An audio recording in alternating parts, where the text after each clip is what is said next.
Selamlar millet ve hoş geldiniz. Bugün Gumball'ın 7. sezon 11. bölümünün özetini ve alt metinlerine değinmeye çalışacağız. İlk öncelikle sizlere şöyle bir soru sormak istiyorum.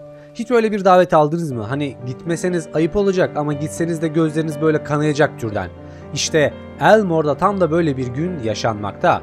Tobias benim bu serideki en sevmediğim, en gıcık kaptığım, en sinir bozucu karakterlerden biri ve tüm kasabanın aklını alacak, yani en azından öyle olduğunu sandığı bir meşhur Tobias partisi veriyor.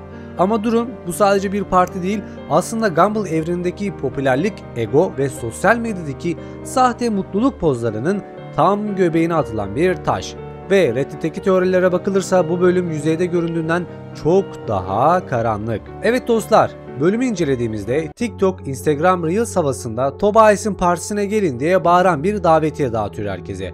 Ama bu sıradan bir davetiye değil. Düşünün, sanki davetiye değil de böyle Marvel evreninin en iyi filminin fragmanı gibi yapmış. Abartılı görseller, şatafatlı montajlar, hatta partinin destansı olacağını anlatan epik bir müzik bile. Her şey aşırıya kaçmış durumda. Reddit teorisyenlere göre ise durum şundan ibaret. Bu sahne günümüz influencer kültürüne açık bir gönderme. Tobias'ın yaptığı içeriğin boş ama görseli 4K mantığı, yıllardır izlediğimiz, bir şey satmaya çalışmayan ama her şeyi satıyormuş gibi duran o influencerların ta kendisi. Hatırlayın, Gumball'ın bir bölümünde Hayalet diye bir karakter vardı. Herkes onu çok takip edildiği için takip ediyordu. İşte Tobias da bu popülerliği parayla, gösterişiyle satın alabileceğini düşünmekte. Hemen şöyle bir virgül eklemek istiyorum. Bu serideki en sevmediğiniz karakter kim? Yorumlara yazmayı unutmayın ve nedenini. Benim şahsi olarak sevmediğim karakter Tobias, çünkü aşırı derecede itici ve aşırı derecede egolu bir karakter. Yani böyle ağzını burnunu kırasım geliyor. Tabii ki de Gumball'ın penisini almaya çalışınca, yani penis derken Penny karakterini, sevgilisini almaya çalışırken o sergilemiş olduğu ipe sapa sığmaz böyle davranışları da beni gıcık ediyor. Yani benim sevdiğim karakter bu. Ama konuya dönecek olursak da Gumball'da bir FOMO'nun ağı var. Ne demek bu şimdi? Gumball'ın o meşhur repliğine baktığımızda bir yandan hiçbir yere davet edilmiyoruz ama bir yandan da bu parti gözlerimi ateşle yıkama isteği uyandırıyor. Yani işte burada hepimizin yaşadığı o FOMO, yani kaçırma korkusu mizahi bir dille anlatılıyor. Partiye gitmek istemiyorsun çünkü ne kadar kötü bir şey olduğunu biliyorsun. Ama gitmezsen de herkes eğlenmiş olacak ve sen hariç kalacaksın. Sanki çok eğleniyormuş gibi yapacaklar. Yani kısacası klasik sosyal baskı. Burada bir ara verip size bir soru sormak istiyorum. Sizin hiç böyle bir durumunuz oldu mu? Kötü olduğunu bile bile sırf arkadaşlar gidiyor diye bir şeye katıldınız mı? Yorumlara yazın, merak ediyorum. Sırf bununla alakalı benim şöyle bir anım var. Biliyorum yaşlarınız burada çok küçük ama ben yine de bu anıyı anlatmak istiyorum. Normalde benim öyle bar, pub vesaire kültürüm hiç yoktur ve sevmem de. Sırf arkadaşlar istedi diye böyle bir yere gitmiştim. Evet, ortam çok güzel gibi duruyor ama 5 dakika sonra ben sıkılmaya başladım. Çünkü öyle çok dans edebilen, mizahi bir karakter değilim, ağırbaşlıyım ve ek olarak bu tarz yerler biraz böyle cıvık ve aşırı eğlenceli, aşırı oynak olduğu için ben sıkılıyorum. Ki karşındaki insanla sohbet ederken edemiyorsun, yüksek sesten dolayı hiçbir şey duyamıyorsun.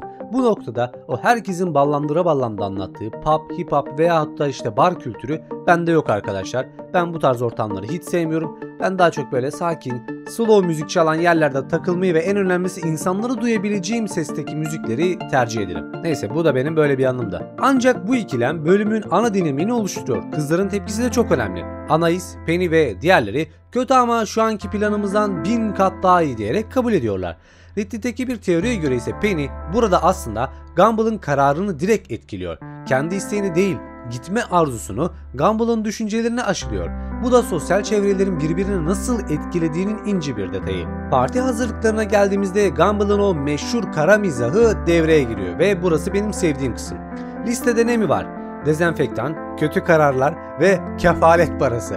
Bu sahne Amerikan gençlik filmlerindeki o klişe partide mutlaka başınıza bela gelecek algısını parodileştiriyor. Reddit kullanıcıları bunlara Project X filmine doğrudan bir gönderme olduğunu düşünüyor. Bilmeyenler için Proje X, kontrolsüz bir gençlik partisinin nasıl tam bir kaosa dönüştüğünü anlatan efsanevi bir filmdir. Gumball ekibi bu sahneyi o filmin enerjisini ve komedisini çok iyi yakalamış durumda. Bir de tabii ki de Sünger Bob ve özellikle partiye gitmeyi planladıkları esnadaki o her zaman Mordecai ve Rigby'nin o bağırışını da yaparak çok güzel bir gönderme yapmışlar. İşte regular show farkı diyerekten devam. Fakat parti otobüsü, neon ışıklar, havalı girişler ve malikane hepsi lüks yaşam klişesinin aşırıya kaçmış hali.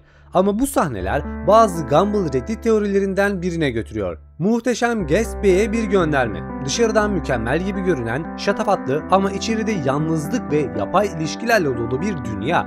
Tobias burada adeta Jay Gatsby rolünde. Herkesi etkilemek, popüler olmak için elinden gelen her şeyi kullanıyor. Ama Gatsby'in trajedisi yerine Tobias'ın devasa ve şişirilmiş bir egosu var. Bu teoriye göre Tobias o kadar yalnız ki popülerliğini para ve gösterişle satın almaya çalışıyor. Partide herkes bir vitrin gibi kullanılıyor ve Tobias bu vitrinin sahibi olmaya çalışıyor. Bölüm ilerledikçe partinin aslında eğlenceden çok kaosla dolu olduğu ortaya çıkıyor. Müzik patlıyor, saçma tartışmalar başlıyor. Herkes kendini en eğlenceli kişi gibi göstermeye çalışıyor ama içten içe sıkılıyor.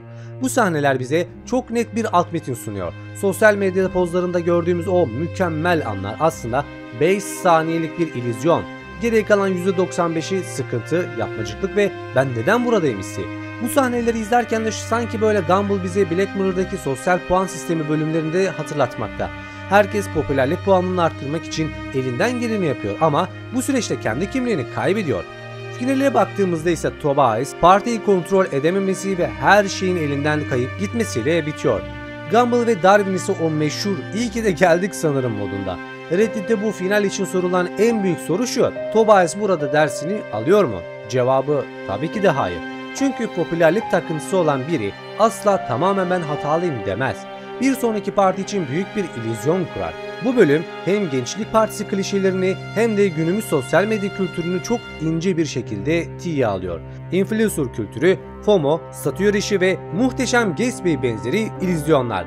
Bir gün Tobias sizi partiye çağırırsa dezenfektanı unutmayın, kefalet paranızı hazırlayın ve unutmayın ki gerçek arkadaşlık sahte pozlardan çok daha değerlidir.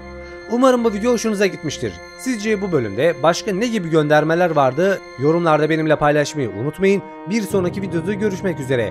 Kendine çok iyi bak. Hoşça kal.